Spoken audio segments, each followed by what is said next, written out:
Hey everybody, back with another video.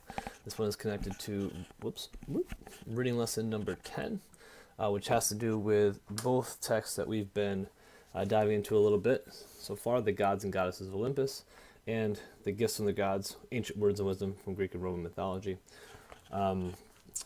You are going to be able to do this lesson as long as you have watched the video and read from the couple of pages that it's from. And I'm excited about this because this lesson, while seemingly pretty simple, is actually what, when you go to college and high school, this is a lot of what you're going to be doing. So we're going to dive into that right now. Let's check it out. So, from the top. So again, we're reading Gifts from the Gods. This is page 84 to 85. And the Gods and Goddesses of Olympus, page 48. This is lesson 10. And what we're going to be doing today is we are going to integrate information from two texts on the same topic. All right. And this is really important because, honestly, this is how most science and most new knowledge is gained. A person comes up with a question that they're interested in, and then they go into and search what has already been, if that question has already been asked before, and see what other people have done to answer that question, and then they continue to do their own research to see if they can answer that question in a different, interesting way. Excuse me. When I mentioned before, this is what people in college do. That's exactly what college is you asking questions that you are most interested in, and then you going into classes and looking up texts and information and videos and every resource that you can to try to find answers to those questions, especially questions that have not been answered before by other people, or by using other people's research, what they have done, to answer that question differently. And so I'm really excited that we're going to be able to do this today, because this is something that is, you can learn to do it at a young age, but you're going to continue to practice it your entire life. And this is what, especially if you're interested in science, this is all what science is about, and history, and just a whole bunch of academic resources that you can get into. So I'm really excited about it. So we're going to answer a multiple choice question at the end, and I'll dive into that because that's the question we're going to focus on today. Before we do, some vocabulary that you probably heard during the lesson that you might not know. The first word is accessible, which is an adjective which means able to be obtained, reached, or used. Being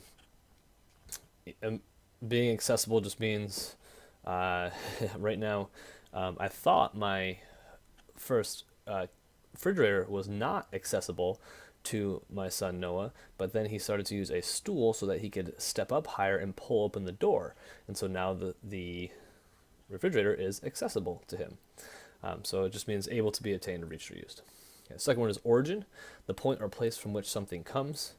It's just the very beginning of something, or where something comes from.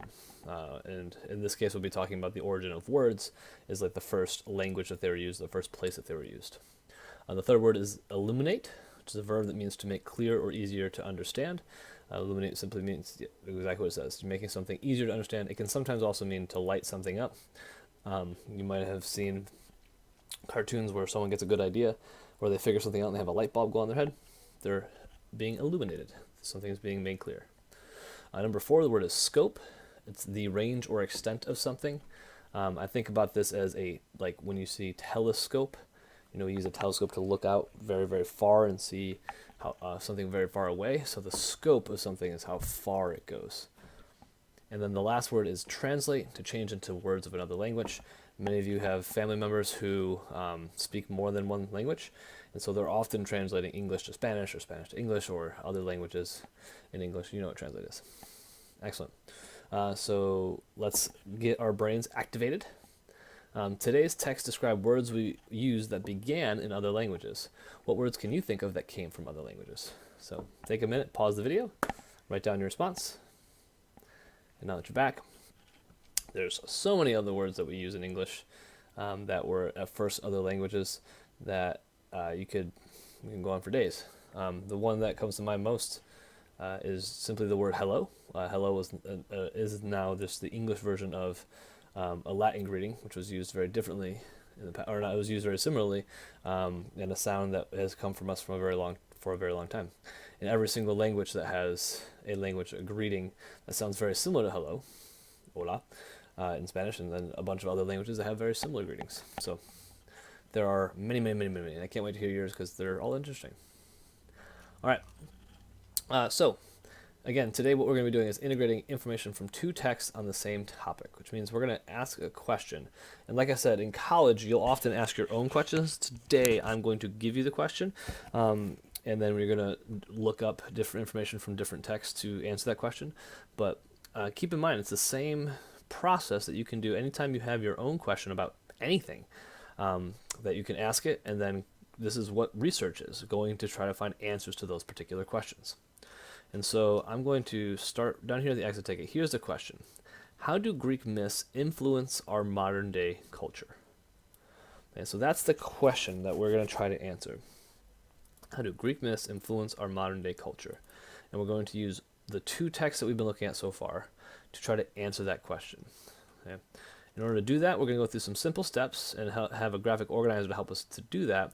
And then hopefully by doing those two things, we'll be able to answer the question pretty well. So just very briefly, we're going to go over some steps for doing this. The first is, again, this is our objective. We will integrate information from multiple texts on the same topic. A key word in here that you might not know is integrate, which just means to bring together. Okay? When we're integrating, if you can see my hands, I usually do this. We're taking information from one place, information from another place, and we're bringing it together to make our understanding even stronger. Okay. There's 4 simple steps for text integration. Okay. The first 2 go together. So first, just what is the topic? What are we wondering about? And then second, what is the question about the topic? Okay. It's 2 separate steps, but it's very, very simple. Okay. If you have a question about something, what is your question about? And what is the question that you're asking about that thing? If you're doing this for a science experiment, it could be like, why does when I'm at the beach, I notice that the water sometimes is very close to shore, and then other times the water is very far away from shore. So why does that happen? So your topic in that case would be water at the beach, and the question is, why is the water sometimes closer to shore, why times farther away? And so again, for any time text integration, you just think of the question and then the topic. It says step 1, step 2, but these can sometimes be in opposite orders when you're doing this. Because sometimes you just have this question, and you actually have to figure out what the topic is. For us today, it's pretty simple. Our topic is Greek mythology, and then the question is, how does Greek mythology affect or influence our modern day lives? And then this is the step where we do the most work. What does each author from each text say about the question? And we're going to look at key details and facts, and also examples, quotes, and anecdotes that the authors give. And so basically this is just looking at what the text says, literally, using the evidence that is there to answer the question, just like we would for any text. And then we just put together what we learned from each text. We use evidence from both texts. Sometimes the text will agree, sometimes the text will disagree. And so, or sometimes they'll give us more information about something that wasn't included in the other one. Okay? And then we just answer the question. And something to add on too, information that is supported by both texts is the strongest. So just like if you were trying to figure out what happened an event after school, say there was a dance, and you wanted to know how it was, you wouldn't just go and ask one person. You'd go and ask your best friend, and then your second best friend, and then your third best friend. You ask them all about what happened there, and then after you ask everybody, you would probably know what happened at the dance better than if you just asked one person. Same thing is happening here. The information that's supported by both texts is probably the strongest information and the information that is the most reliable. And so that's what we're looking for when we integrate multiple texts. Okay? Let's do it. So, again, our question is, how do Greek myths influence our modern day culture? And so we're going to go in each text. We're going to find some evidence that the authors use that refer to this question. And then we're going to take that evidence and we're going to write what the author says. So this is the evidence from the text. And so I'm actually going to change this from what the author says to what the author means. Kind of the same thing, says means. And essentially what we're doing is paraphrasing the evidence that we see so that we can answer the question using our own words and our own understandings. We'll do that with one text, we'll do that from the other text, and then we'll blend them together. We'll think about the ideas that are in both texts and what do we understand better to bring it full circle. So right now, you can go back to the video that I read and rewatch the part of the gods and goddesses of Olympus. and look for evidence that explains or answers this question: how do Greek myths influence our modern day culture? And you can pause the video and go do that. Excellent. Now that you're back, I'm going to show you with camera mode what I have found, and then hopefully you'll find very similar things. I think the evidence I have found is good. I don't think it's the only evidence that you can use, and so as long as you explain what you found, then you are probably okay. Here we go. So this is all on page 48, and again, we're looking for evidence that is referring to how Greek mythology influences modern day culture. Oh, that was so clear, and then it got so foggy. All right, so the first piece of evidence I found is right here. It says, the myths have influenced many cultures. Even the Romans modeled their gods and goddesses on the Greek ones. And so that tells me that people who lived after the Greeks were influenced by their beliefs and their stories and their culture. And so it already says that Romans modeled their gods and goddesses after Greek ones, which means that many of the cultures that came after Greece were influenced. Right? And so then, additionally, right afterwards, the author says, even today, the gods are valued for their human qualities, their humor, their lessons, and their wisdom. And so that means to me that even today, we value these stories because they show us truths about our lives that have been true for a very long time. And so those two pieces of evidence right there, I think, speak really well to how Greek culture has influences our modern day life, modern day culture. So I'm going to, just like I did in the book, write down those two pieces of evidence and then paraphrase them to show what they mean. All right, so this is from the first paragraph. The myths have influenced, that's not the right word. The myths have influenced many cultures. Even the Romans modeled their gods and goddesses on the Greek ones. It's right from the text. So what does that mean?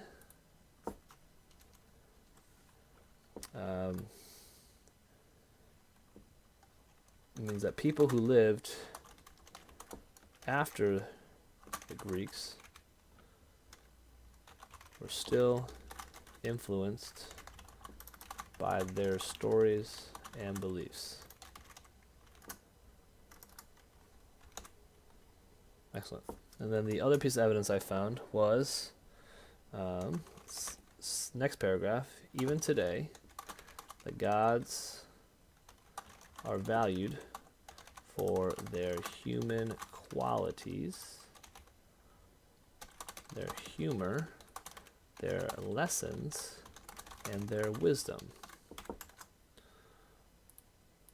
So again, to me, this means that we value these stories even today because they show us truths about our lives and the world have been true for a very long time.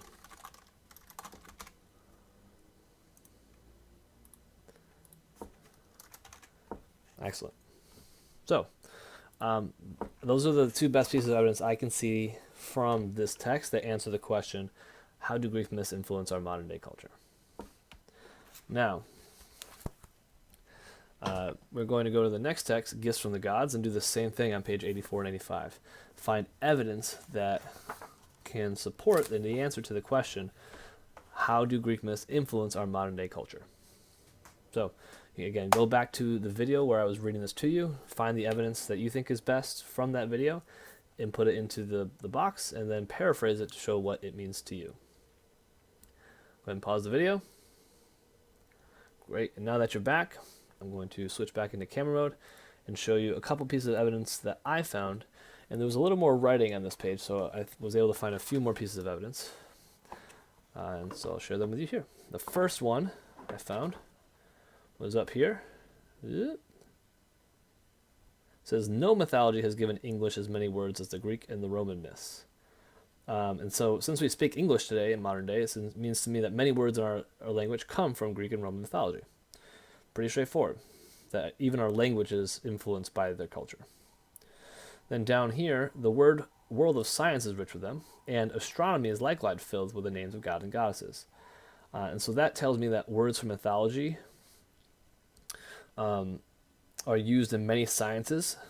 And this is something I kind of knew in my schema, but it would be good to know because the Greeks developed many of the sciences we still practice today.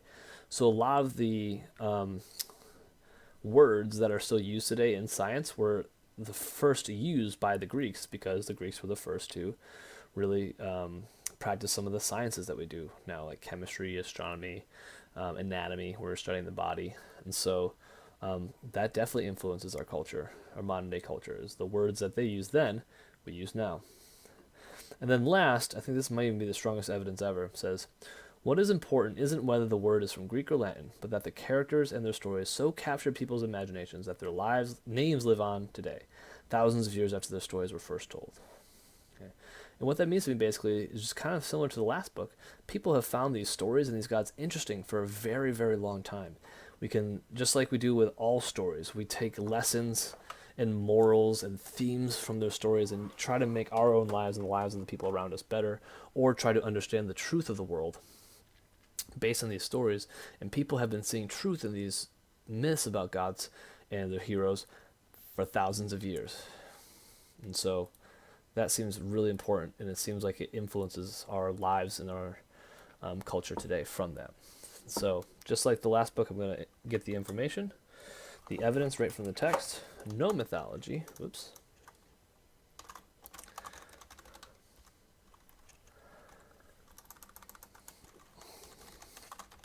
has given English as many words as the Greek and Roman myths. To me, this means that many words from the language we use today came from Greek and Roman culture.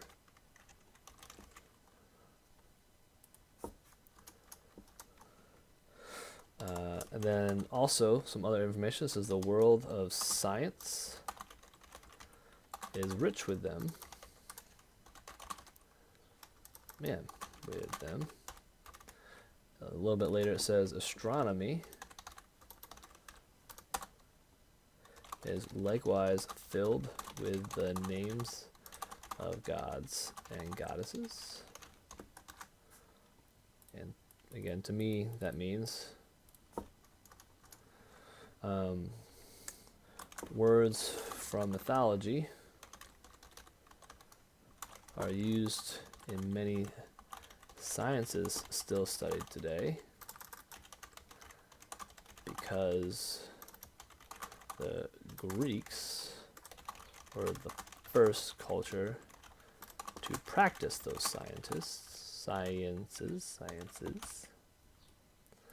And then a last piece of evidence, a longer one, it's toward the end, says what is important isn't whether the word is from Greek or Latin, but that the characters and their stories so captured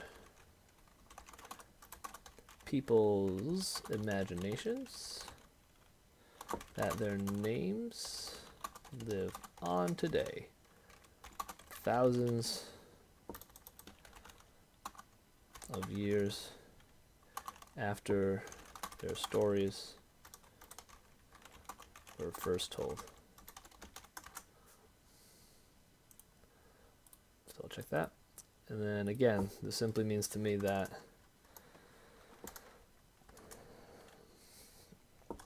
people have found these stories important for a long time.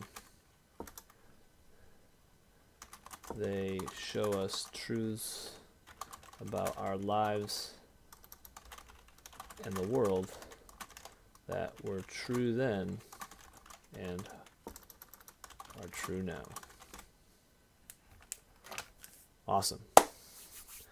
So we've done step 1, step 2, and step 3. We've found what each author says about the question that we asked about Greek mythology. And so now the last step, we're going to put together what we learned from both texts. Okay, so from both texts, we can see that people who lived after the Greeks were still influenced by the stories and belief, and that people have found these stories important for a long time, okay, because of the truths that we learned from them, the themes. Many sciences still. There we go. And this continues here. We value these stories because they show us truth about our lives. So it seems like these two things are very, very much connected. Yeah. And we also just get some information that words from Greek and Roman culture are used today in a lot of different areas. So, what are the big ideas in both texts? And then what do we understand better about this? It seems that the big idea is that Greek culture has influenced our modern day culture in many ways, mostly because we are influenced by their stories and the truths that they show us, but also by the words that they pass down. So, using that information, go ahead and take a moment, think through, read through each answer choice, find the evidence. There are 2 pieces that we need to find. I believe it will be 1 from each text that support your answers here. And so you can pause the video, go and answer those on your own, and then I'll come back and I'll answer each of those. I will go through each one to see which one is the best choice. All right, so now that you're back. Okay, on the question, how do Greek myths influence our modern day culture? The first one says modern people are still fascinated by the stories. That seems to work pretty well because, like we said here, people have found these stories important for a long time, and we value these stories today because they show us truths about our lives. So that seems to be pretty strongly supported by the evidence in the text. So I'm going to not choose it completely yet, but think that A is a good choice. Okay. Myths have been told for thousands of years. This is true. They have been told for thousands of years. But this doesn't really answer a question of how their myths influence our modern day culture. It's a fact about them, but it doesn't really answer that how our modern day culture is affected by these stories being told. Whereas being fascinated by the stories gives us more information about how our modern day culture has been influenced by Greek myths. Okay. So B is not as good as A. Choice C says some myths try to explain how the world began. Again, true about myths. That is what myths try to do. But, it, again, doesn't really connect to how Greek myths influence our modern day culture. We didn't see in the text that today we believe that the world began with Gaia and Uranus because it was true in Greek mythology. And so this doesn't really match up either. And then the last choice, the Greek god Zeus is called Jupiter. The Greek god Zeus is called Jupiter in Roman myths. That doesn't have anything to do at all with modern day culture. It does show that the Romans took Zeus and then called him Jupiter, but it doesn't have anything to do with our modern day culture, and also was not backed up by any evidence in the text. So our best choice ended up being the first one. Greek myths influence our modern day culture because modern people are still fascinated by the stories. And so as we go through here, our evidence, which 2 pieces of evidence from the text best support the answer to part A. Some of the evidence we use are probably going to be evidence we already picked out. Some may be different, though, so we just want to make sure that our evidence proves that modern people are still fascinated by the stories. So let's go through each one. No mythology has given English as many words as the Greek or Roman myths. Hey, we use that evidence up here. Oh, we're here, yeah. But interestingly, it says no mythology has given English as many words as the Greek or Roman myths. Does that have anything to do with people being fascinated by the stories from Greek culture? No. And so this evidence is actually, it's good evidence to answer this question, but it doesn't support our answer here. And so actually choice A is not a good choice here, not one of the best choice. If you were writing an essay, it'd probably be okay, but not in this case. It says about 2,000 years ago, the Romans conquered the Greeks. This is choice B. Again, true fact, but doesn't give us any information about modern people still being fascinated by the stories. Choice C. The characters in their stories so captured people's imaginations that their names live on today. Hey, that's another piece of information that we get. Woo. That live on today. And this actually does connect to our answer to the question. It's talking about the characters and their stories, okay, are still fascinated by them. Their names live on today. This evidence directly proves the answer that we chose. So that is a good choice. Okay. We need to find 2, though, so we're going to keep going. The myths have influenced many cultures.